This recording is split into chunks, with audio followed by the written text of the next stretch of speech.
Shalom, shalom, bien-aimés. Et je vous salue au nom de notre Seigneur Jésus-Christ. Oui, je suis Justin Bouyakiri. Je vous parle de partir de Bukavu, la République démocratique du Congo. Je suis un serviteur de Dieu. Et en ce matin, je veux un peu vous partager, nous allons partager la parole de Dieu. Nous allons un peu discuter un peu de ce qui est spirituel et selon que l'Esprit de Dieu va nous conduire et va nous illuminer. Oui, nous allons prendre comme soubassement biblique le psaume 70. Nous allons prendre le psaume 70, mais que je veux le commencer par les milieux. Je ne vais pas tout lire, je vais le commencer par les milieux. Oui, et c'est David qui parle. Ne me rejetez pas dans les temps de ma vieillesse. Ne m'abandonnez pas, car mes forces m'abandonneront. Car mes ennemis m'ont menacé, et ceux qui ont l'œil sur moi pour me perdre se sont réunis dans leur complot. Ils ont dit, son Dieu l'a abandonné. Poursuivez-les. Saisissez-vous de lui, parce qu'il n'y a personne pour le défendre. Mais vous, ô Dieu, ne vous éloignez pas de moi. Mon Dieu, soyez attentifs à me secourir. Que mes détracteurs soient confondus et détruits.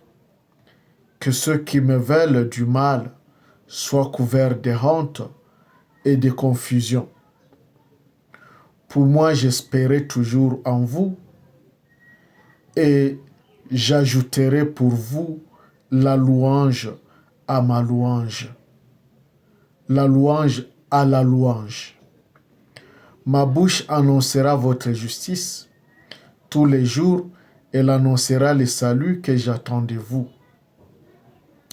Parce que je ne connais pas assez la science des Écritures, je me renfermerai dans la considération de la puissance du Seigneur. Je me souviendrai seulement de votre justice, ô Dieu, ô Seigneur. Vous m'avez instruit depuis ma jeunesse jusqu'à ce jour, ô Dieu, et je ne cesserai point de publier vos merveilles jusque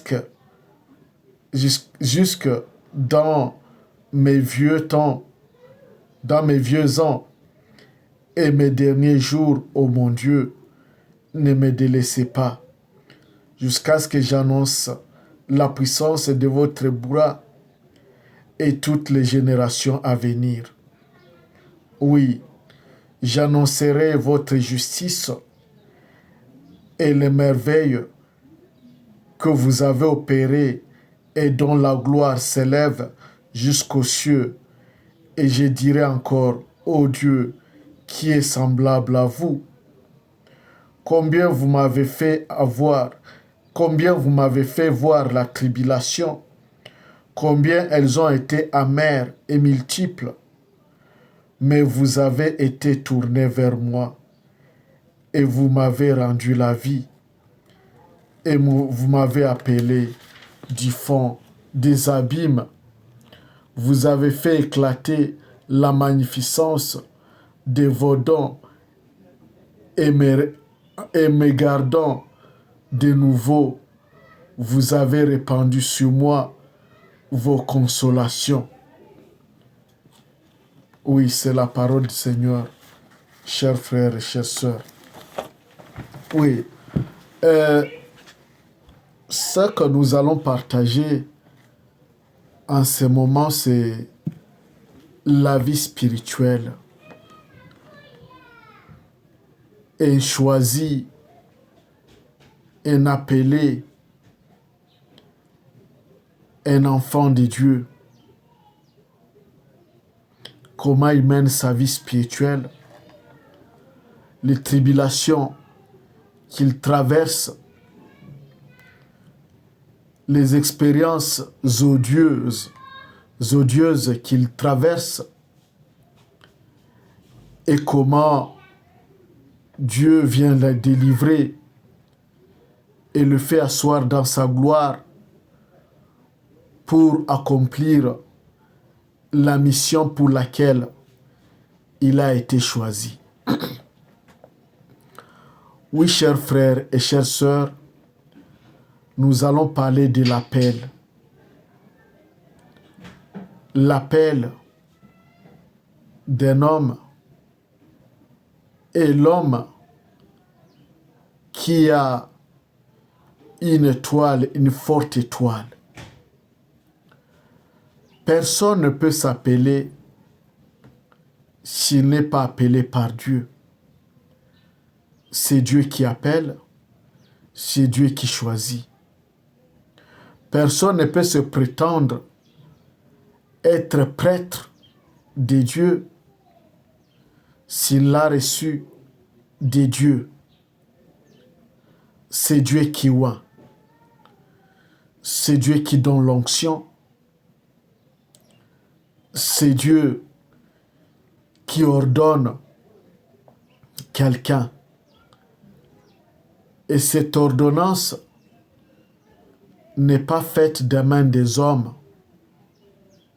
Cette ordination plutôt, elle n'est pas faite des mains des hommes. Elle est faite par la main de Dieu. Oui, les hommes peuvent concrétiser la volonté de Dieu en ordonnant quelqu'un, mais dans le spirituel, c'est Dieu qui appelle, c'est Dieu qui choisit, c'est Dieu qui ordonne, c'est Dieu qui oint. Et quelqu'un qui a été choisi, appelé, ordonné et oint, il a une marque spirituelle sur lui.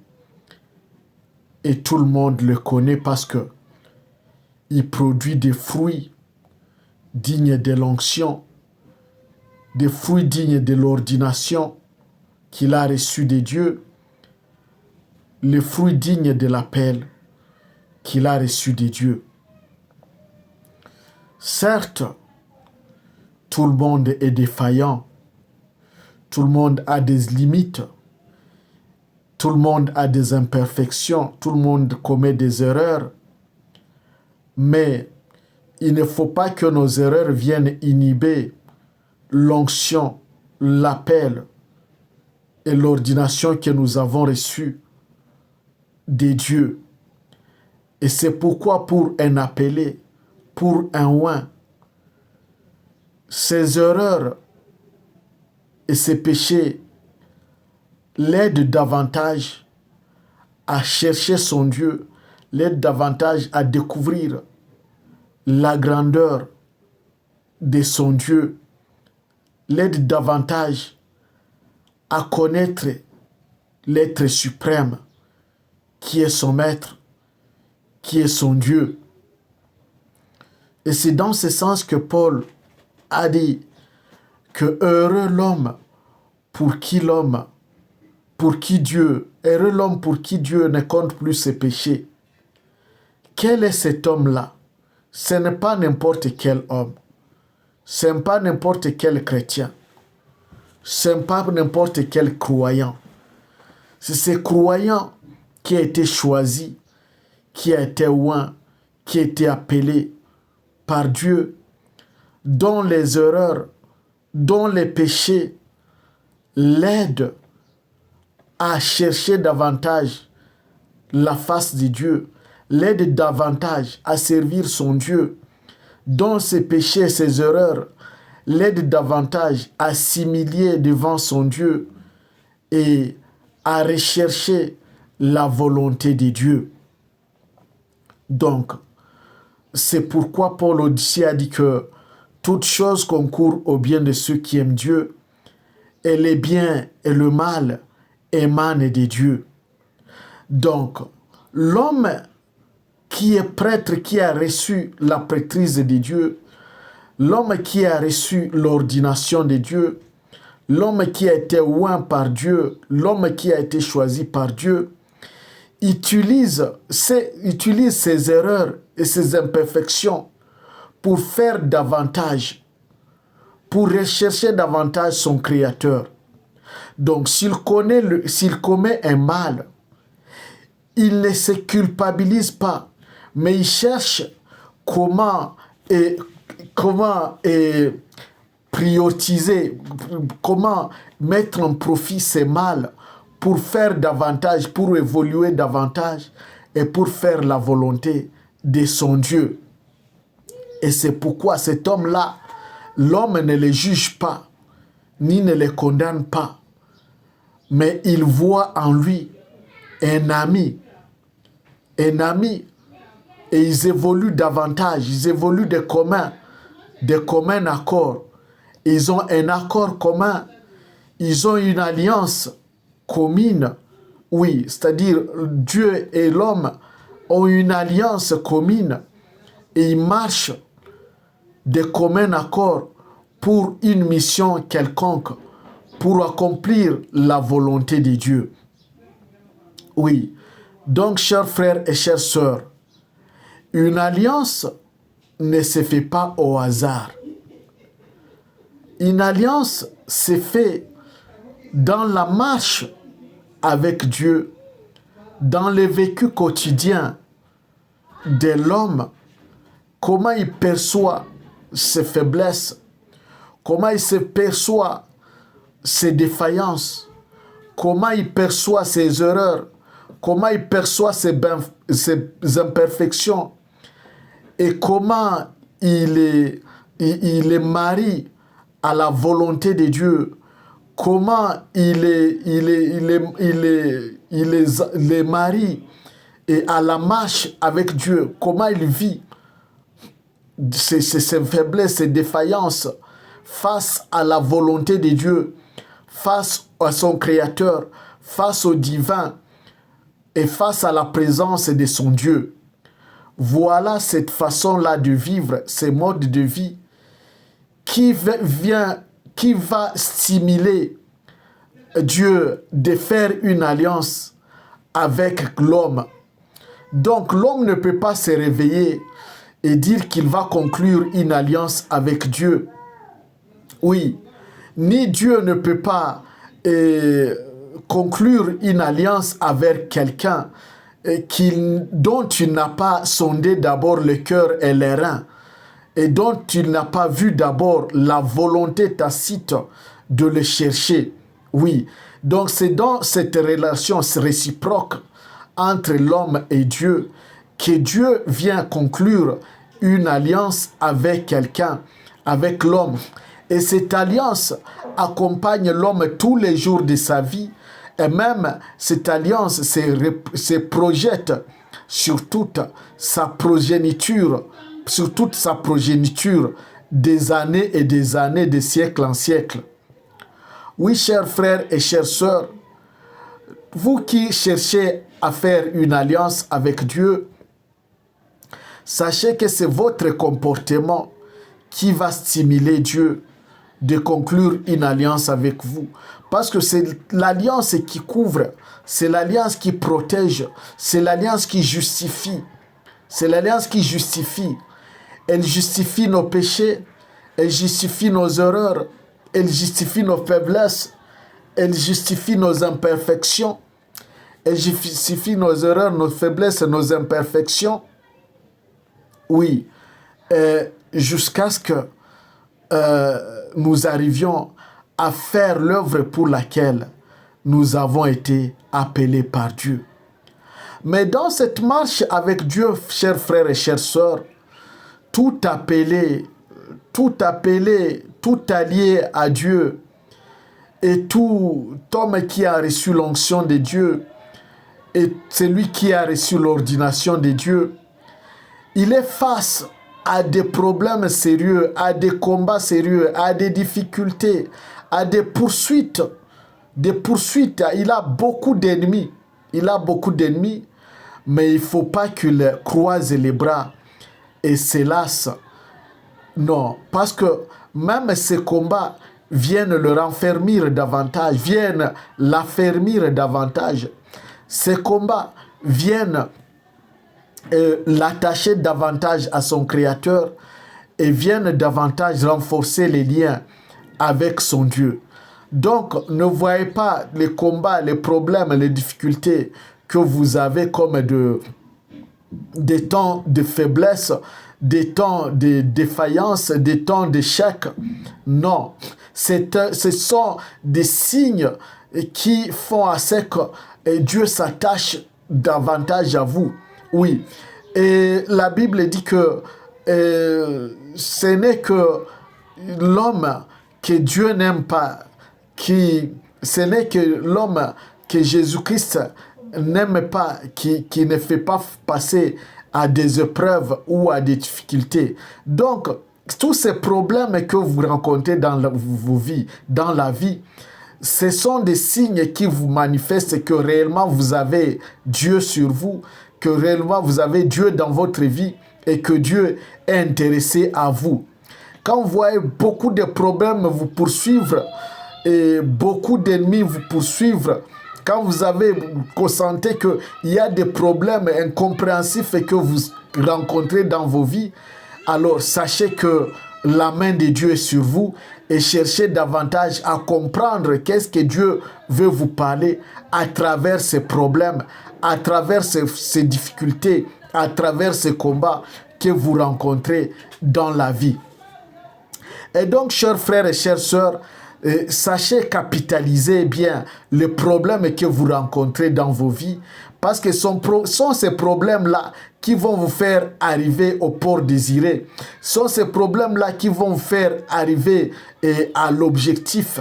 Ce sont ces problèmes-là qui vont vous faire arriver à la réussite de la vie. Et donc, sans problème, sans des problèmes, il est difficile que l'homme arrive à la perfection, arrive à la réussite, aux objectifs de la vie.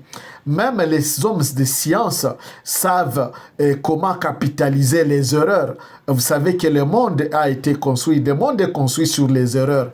Et donc, tant que vous n'arrivez pas à capitaliser vos erreurs, à capitaliser vos faiblesses, vos défaillances, il vous sera difficile d'atteindre la perfection. Il sera difficile d'atteindre les réussites, d'atteindre les objectifs de la vie. Donc, ne prenez pas les erreurs, vos défaillances, vos péchés comme des situations léthargiques, comme des situations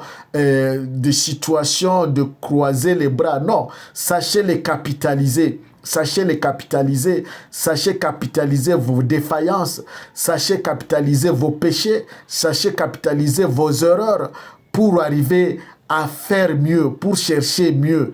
Et l'homme, c'est cela. L'homme se construit par les erreurs, l'homme se construit par ses faiblesses, l'homme se construit par ses défaillances. Oui, parce que tout homme intelligent, tout homme qui a connu Dieu, tout homme grand dans ce monde est passé par des difficultés les plus pénibles, il est passé par des échecs, il est passé par un combat, le combat par lui, avec lui-même, avec sa nature est défaillante, et ses péchés, ses erreurs, sa folie, ses imperfections. Tout ça, il fait face à cela. Ce sont des combats auxquels il est fait, mais il ne croise pas les bras. Il cherche comment les capitaliser pour arriver à la perfection, pour arriver à réussir dans la vie.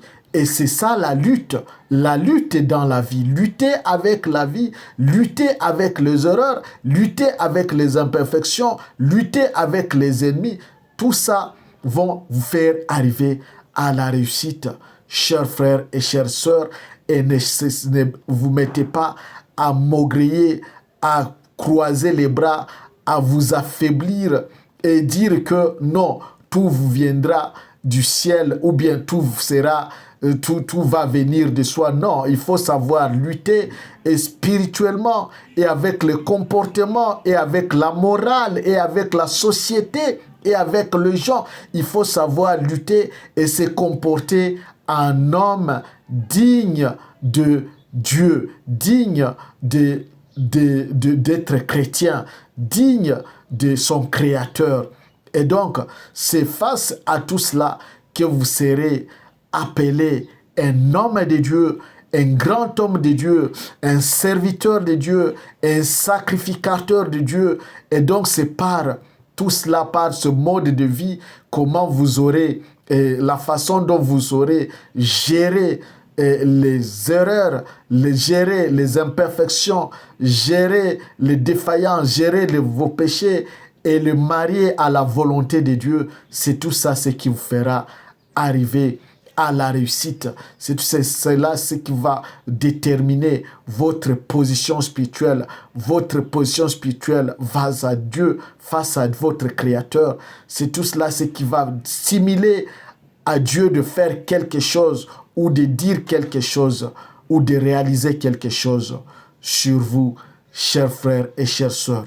Donc, tout le monde voudrait être mieux dans la vie, mais tout le monde, faut-il encore que tout le monde fournisse un effort à tous plans égards pour atteindre la réussite de la vie. Et que Dieu vous bénisse.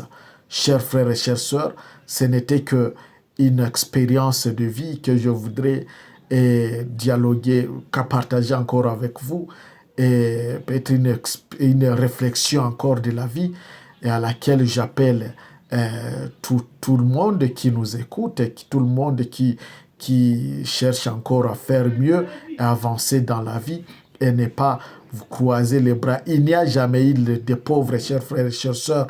La pauvreté, c'est dans la tête. La pauvreté, c'est la volonté. Personne n'est né pauvre et personne n'est destiné à être pauvre. Mais la pauvreté vient de la détermination de soi-même, de la volonté intrinsèque de chacun. De la volonté de chacun. La pauvreté ne dépend pas des sorciers, de mauvais gens, des esprits impurs. Non, c'est la conscience, la prise de conscience de chacun pour lutter avec tout ce qui vient le combattre. Avec tout ce qui vient le combattre. Et ce qui vient combattre l'homme, c'est d'abord lui-même. Oui. Vous savez qu'il y a quelqu'un qui a dit que l'ennemi de l'homme, c'est l'homme lui-même. Oui, c'est donc vous-même. Lorsque vous ne prenez pas conscience de ce que vous faites, de ce que vous êtes, de vos faiblesses, de vos imperfections, de vos erreurs, de vos faiblesses, de vos péchés, lorsque vous ne prenez pas conscience de tout cela, la pauvreté ne peut que vous surprendre, chers frères et chères sœurs, et vous aurez beau accuser les autres, et les sorciers, les satanistes, les démons, et pourtant c'est vous-même qui leur donnez la voix. C'est vous-même, votre manque de prise de conscience donne la voix à d'autres ennemis de vous attaquer, et à part la fin, la mort, qui est l'ennemi suprême de l'homme, vient vous surprendre et vous mourrez, et le monde continue. Et le monde continue à vivre, et les autres continuent, alors que vous êtes déjà mort par votre manque de prise de conscience, causé par le manque de prise de conscience. Donc, cela, chers frères et chères sœurs, courage dans la vie, et Christ est avec vous pour vous aider. Au nom de Jésus-Christ, j'ai ainsi dit. Amen.